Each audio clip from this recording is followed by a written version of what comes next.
My name is Isabelle Laurent, though most people call me ISA.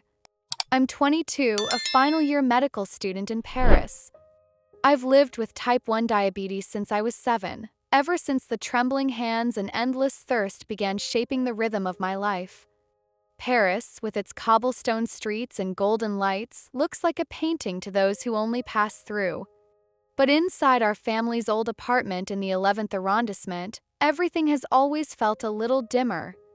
There were quiet dinners, words laced with subtle contempt, and a constant feeling that I needed permission just to take up space. My sister, Clara, 28, works in event marketing. She's the kind of woman who lights up every room, golden hair, radiant smile, effortless charm. Everyone adores her. For a long time I did too. I admired her confidence, her grace, the way people seemed to orbit around her warmth. But admiration can turn into something else when the light becomes blinding.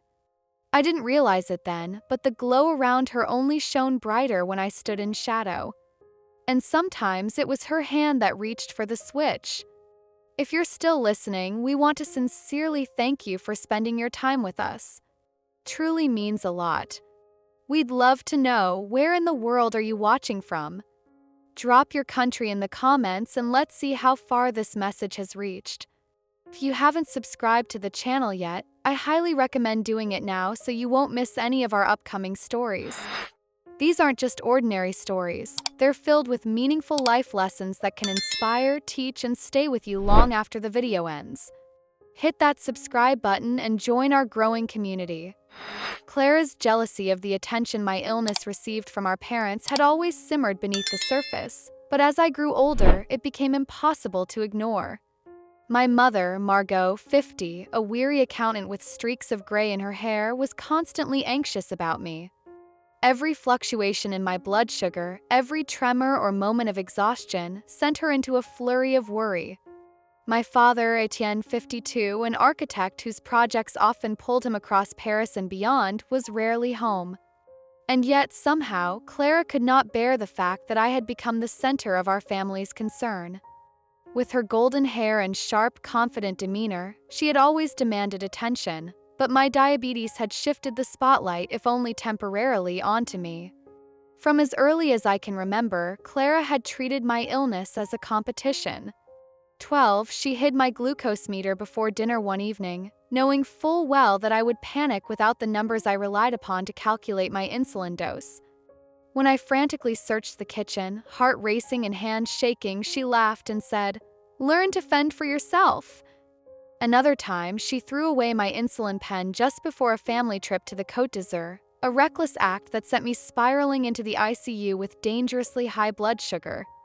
My mother, always the voice of reason, told me I had to be patient, that Clara was simply jealous of the medical attention I received. I tried to believe her, but every time Clara looked at me, I felt the weight of her unspoken accusation. "How dare you be more important than me?" As the years passed, her behavior escalated. By the time Clara turned 25, the malice had taken on a more calculated and theatrical form. One evening at dinner, she announced she was feeling dizzy and trembling, mimicking precisely the early symptoms of a hypoglycemic episode, the very ones that had terrified me countless times in my youth. She grabbed my glucose meter, pointed at the historical readings, and claimed the abnormal numbers belonged to her. My mother immediately scheduled an endocrinologist appointment, concerned that Clara might have reactive hypoglycemia, while Clara began telling friends she might have diabetes. The tests revealed nothing. Her blood sugar was perfectly normal, but Clara refused to accept the results. She insisted she suffered from postprandial lows and demanded that the family adopt her new eating schedule, mirroring mine down to the smallest detail. She mimicked the trembling of my hands, the stuttered speech, even the dazed look in my eyes during low-sugar episodes. I knew it was all performance, a cruel imitation meant to blur the lines between reality and her self-fashioned narrative. Yet she did it so convincingly that even my mother seemed unsure, hovering at her side with a mixture of concern and exhaustion. Clara's obsession with playing the part extended beyond the walls of our apartment. She filmed herself during low-sugar episodes and posted the videos on social media, where thousands of viewers watched, commented, and expressed sympathy. She joined online diabetes support groups, spreading misinformation and subtly questioning my authenticity. Friends and acquaintances began to whisper doubts, wondering if I had exaggerated my illness. It was a strange, surreal inversion. Me, the one truly struggling with a chronic disease, now faced skepticism, while Clara, healthy and calculating, gained attention and pity. The apex of her theatrics came at my 18th birthday party. The gathering was meant to be joyful, a celebration of my coming of age, yet Clara seized the opportunity to stage a scene. Midway through dinner, she collapsed, convulsing dramatically on the floor. Partygoers rushed to her side, some panicked, others confused. Someone handed her a glass of orange juice, and she clutched it with a desperate grip, eyes wide with feigned fear. Emergency services were called, and a paramedic quickly checked her blood sugar, 96. Completely normal. Clara explained it away, blaming a malfunction in their meter. My parents, ever vigilant and guilt-ridden, spent thousands of euros consulting specialists, but no one could find a medical cause for her episodes. Her manipulations didn't stop at grand gestures. Clara meticulously documented her episodes, comparing notes, timings, and symptom patterns with mine. She kept a detailed log, as though she were auditing my illness and rewriting it for her own benefit. It was uncanny. The precision of her mimicry, the way she could predict my movements during a hypoglycemic episode and perform them at will. She even began keeping spare glucose meters and insulin pens in her room, claiming they were for emergencies, though no one else knew she didn't actually need them. At family gatherings, Clara would casually bring up her supposed condition, subtly redirecting conversations meant for me. Christmas dinners, she would insist she felt dizzy, just like I say, prompting my mother to fuss over both of us. Friends began to express concern for her, unaware of the true danger she had once posed to me as a child when she interfered with my insulin. Teachers, neighbors, and even my closest friends were drawn into her narrative, often asking after her health before mine, reinforcing her control over the story. What hurt most was the quiet complicity of our parents. Margot, tired from decades of work and constant worry, leaned on Clara's fabricated episodes to justify her own anxieties, and Etienne, distant and preoccupied, failed to see through the act. Whenever I tried to explain, I was dismissed as overly sensitive or misinterpreting her intentions. The isolation built slowly, like water filling a room, unseen at first, then inescapable. Despite everything, I didn't hate her. Not fully. There were fleeting moments when I glimpsed the little sister I had once known, the girl who had needed guidance, friendship, and understanding. But those moments were eclipsed by the relentless drive in Clara to claim attention at any cost. Her jealousy, her envy, her desire to inhabit my reality, it shaped our relationship, warped it into something unrecognizable. It made me cautious, measured, almost invisible in my own home, constantly aware of the shadow she cast. Looking back, I can trace the arc of her envy through every calculated move, every act of mimicry, every online post that blurred the line between truth and performance. Clara had transformed my illness, something deeply personal and terrifying, into a stage for her own insecurities. And yet I survived. I learned to protect myself, to anticipate her schemes, to recognize the pattern of her jealousy before it escalated. Taught me resilience, patience, and the hard-earned ability to keep the truth anchored to my own life, even when the world seemed eager to believe otherwise. By the time Clara was 25, the theater of her performances had reached a terrifying level of skill. She wasn't just pretending. She had crafted an alternate version of herself, one where illness equated to empathy, attention, and control. She had weaponized my suffering, reshaped it to elevate herself, and in doing so, she tested the boundaries of trust, family, and morality. And I, caught in the crossfire of her envy, learned that survival meant more than enduring physical illness. It meant navigating the treacherous currents of human jealousy, duplicity, and performance. The truth finally erupted one Christmas evening. The living room was lit with twinkling lights and the soft hum of holiday music, yet the tension was palpable. Clara, ever the performer, collapsed onto the carpeted floor mid-dinner, trembling violently, her hands shaking as if overcome by a severe hypoglycemic episode. My parents gasped, hovering over her while I froze in disbelief, my heart already racing.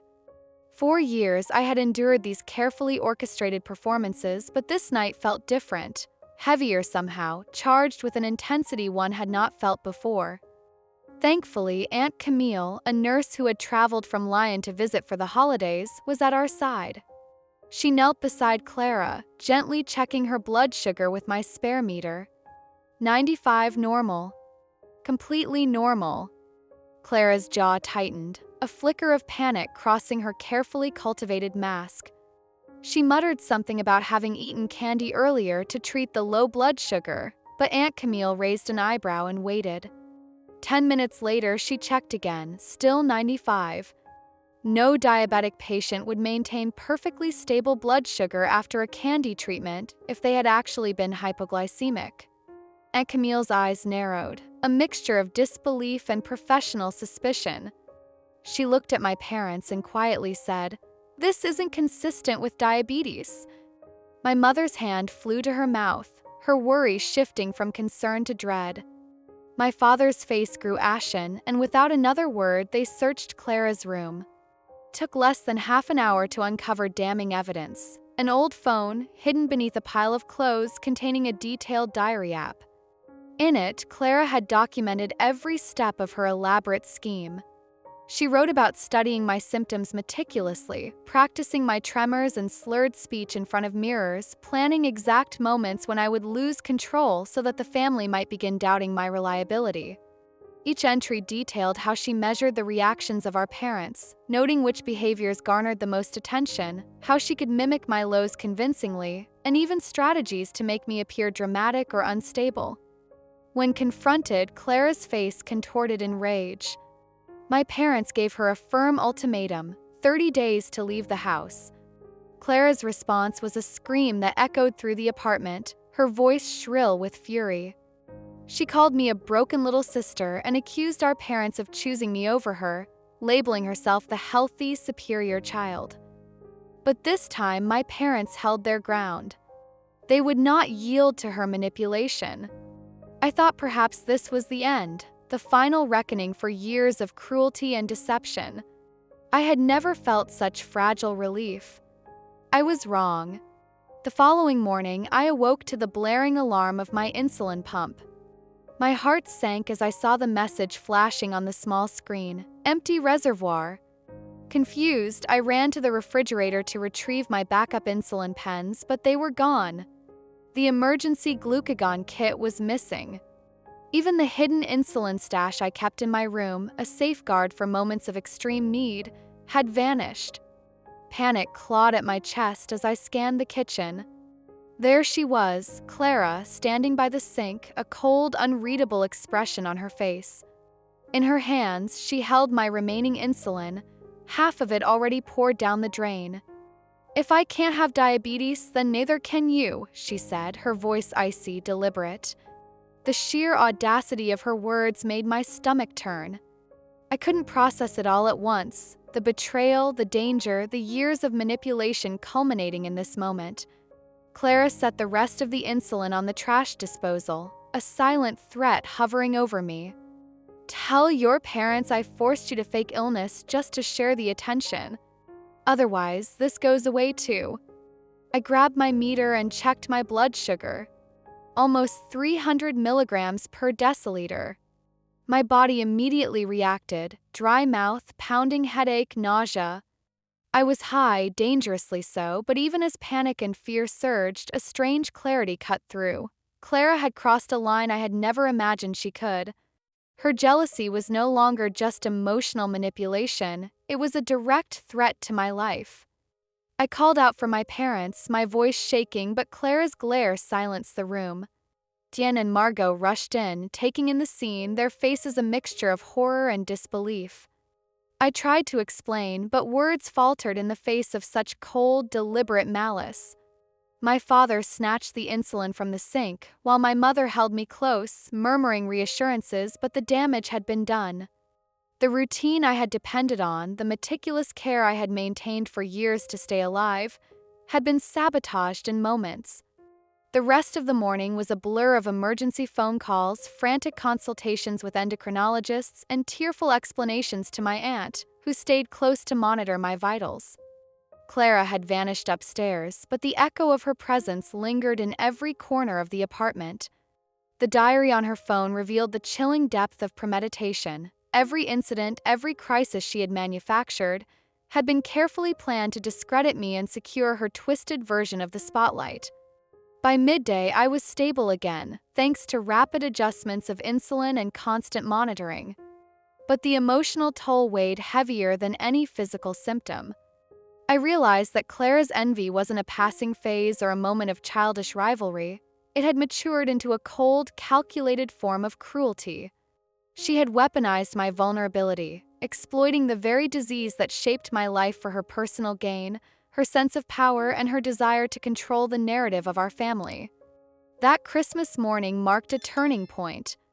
It was no longer just a battle for attention or even a struggle with a sibling's jealousy. It was a confrontation with a fundamental threat. I understood then, with a chilling precision, that survival in this house meant more than vigilance over my blood sugar. It meant anticipating malicious intent, guarding my resources, and preparing for the unexpected.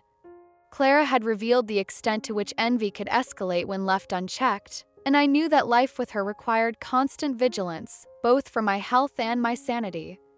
Yet, amid the chaos, a flicker of resolve ignited within me.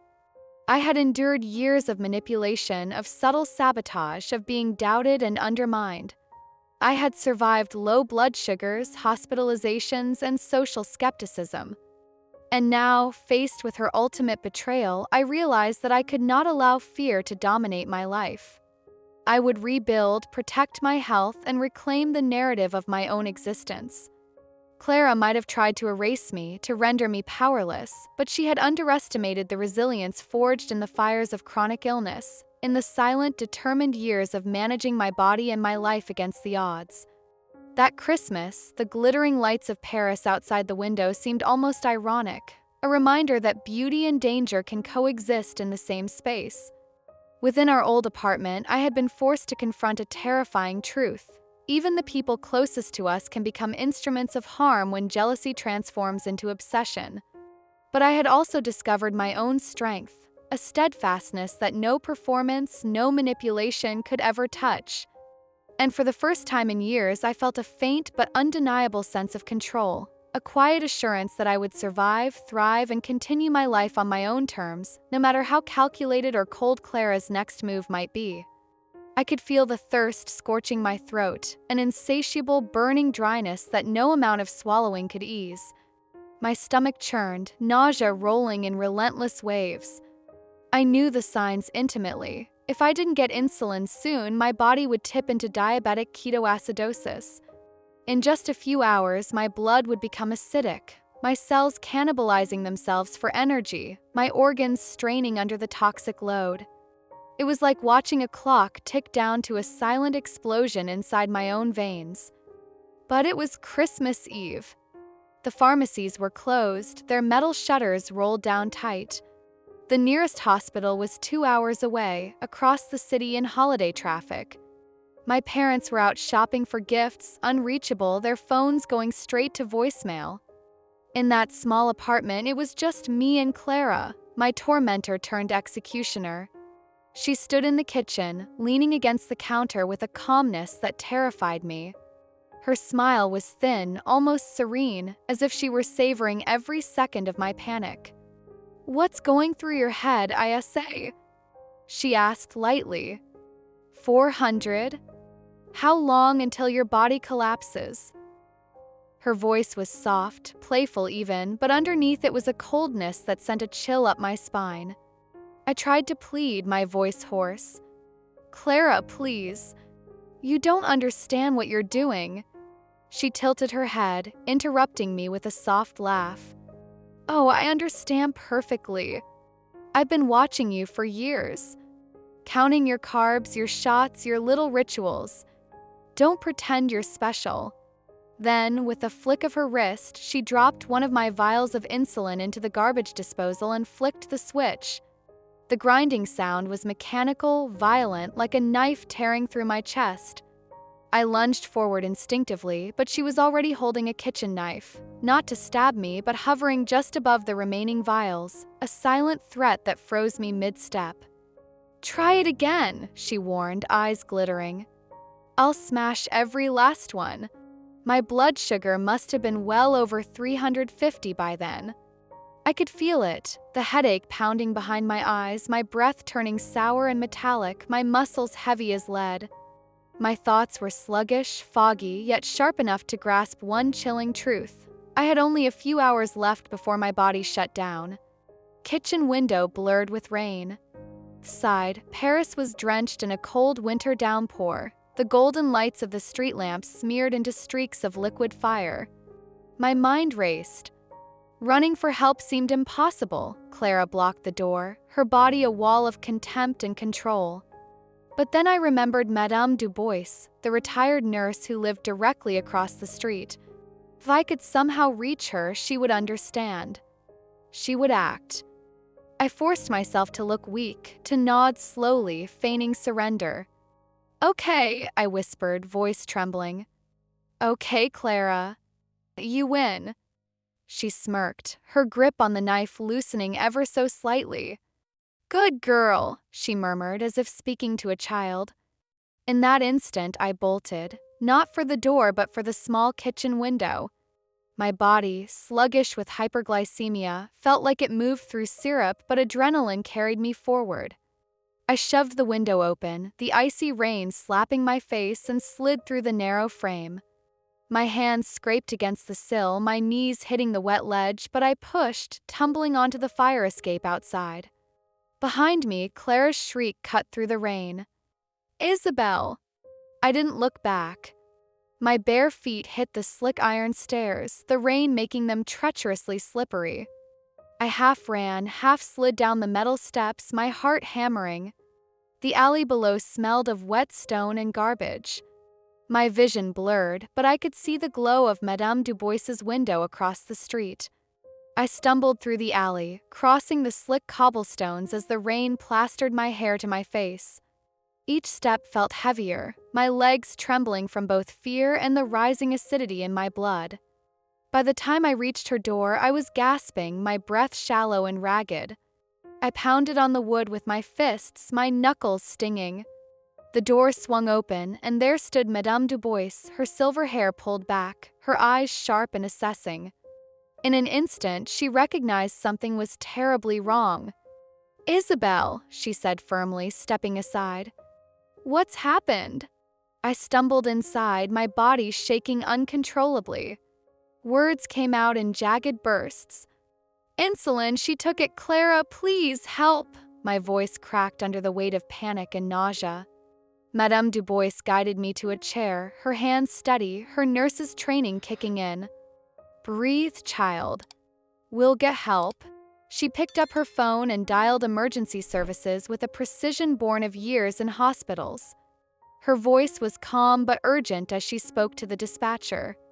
As she hung up, there was a knock at the door. I turned my head weakly, barely registering the tall figure in the doorway. It was Lucas, a classmate from my medical program. His face was pale, eyes wide with concern. "I saw Clara's videos," he said breathlessly.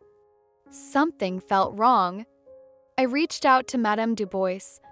I thought, God, I didn't think it was this bad. Madame Dubois didn't waste time. "Lucas, stay with her," she instructed. "Keep her awake. Police will be here any moment."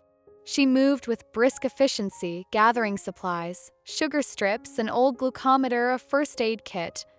Within 20 minutes, the wail of sirens cut through the night. Blue lights danced across the rain-streaked walls as police cars pulled up outside. Clara, hearing the commotion from across the street, bolted. By the time officers entered my apartment, she had fled, but not before leaving a trail of chaos behind. On the kitchen floor, they found my remaining vials of insulin, some shattered, some intact but contaminated. It was just enough for them to stabilize me long enough to transport me to the hospital. My blood sugar at that point had soared to 420 milligrams per deciliter, a number I had only seen once before years ago in the ICU. My body trembled with exhaustion, my vision tunneling, but the firm grip of a paramedic's hand on mine kept me tethered to consciousness. The hospital, familiar white walls and antiseptic air wrapped around me like a harsh kind of comfort. Dr. Sophie Moreau, my longtime endocrinologist, was already there, her dark eyes scanning my chart with grave attention. "Isabelle," she said softly but firmly, "you're going to be all right. We're correcting it now." She stayed with me through the night, adjusting insulin in careful increments, checking my vitals every hour. Her presence was steady, a reminder that not everyone had turned my illness into a spectacle. Meanwhile, the police worked swiftly. Clara had been caught only a few hours later near the metro, carrying my stolen supplies in a plastic bag. She was arrested on the spot, facing charges of intentional endangerment and interference with medical treatment, a crime far more serious than she had likely anticipated. Lying in that hospital bed, and four in my arm and oxygen at my nose, I felt a strange mix of emotions. Relief, certainly, my life had been saved. But also a hollow grief, a mourning for something deeper than betrayal. Clara was my sister, and yet she had crossed a line so dark it felt almost mythic. Her jealousy had evolved into a weapon, a blade pressed against my survival. Dr. Moreau sat with me as dawn crept into the hospital room, soft winter light spilling across the sheets. "You're stable now," she murmured. "But you'll need to process this. What your sister did, it's not just about illness." I nodded weakly, my throat too dry to speak. My mind replayed Clara's words, "If I can't have diabetes, then neither can you." It wasn't just envy. It was annihilation, an attempt to erase the very thing that had defined my struggle and, in some ways, my identity. As the monitors beeped steadily beside me, I realized that surviving Clara wasn't just about surviving her sabotage. It was about reclaiming my life, my narrative, my dignity. No one else would ever tell my story for me again. Outside, Paris continued its holiday rhythm. Lights flickering, rain falling, people rushing home with wrapped gifts. Inside the hospital room, I lay still, the four dripping steadily, my body slowly rebalancing. Clara had wanted control, but in the end, she had exposed herself completely. And though my body was weak, my will had never felt sharper. For the first time in years, I sensed that the power had shifted, not to my parents, not to the police, but to me. I had run, survived, spoken, and been believed. And no matter what happened next in Clara's trial, no matter how messy or public it became, I knew one thing with unshakable certainty. I was done living in the shadow of her performance. That night, as I drifted into a restless sleep under Dr. Moreau's watchful eye, I felt a single, solid truth settle into my chest. Survival was no longer just about managing insulin and blood sugar. It was about protecting myself from those who mistook my vulnerability for a stage. Clara had failed, and I was still here. The hospital, Clara showed up with an angelic face, pretending to worry in front of the doctors. But while no one was looking, she sent me a single, venomous message on her phone. "Say anything to the police and you'll regret it." My hands trembled as I showed the message to Dr. Sophie. Her eyes hardened immediately. She saved it, forwarded it to the authorities, and it became the key piece of evidence the police needed. In the weeks that followed, my family began piecing themselves back together.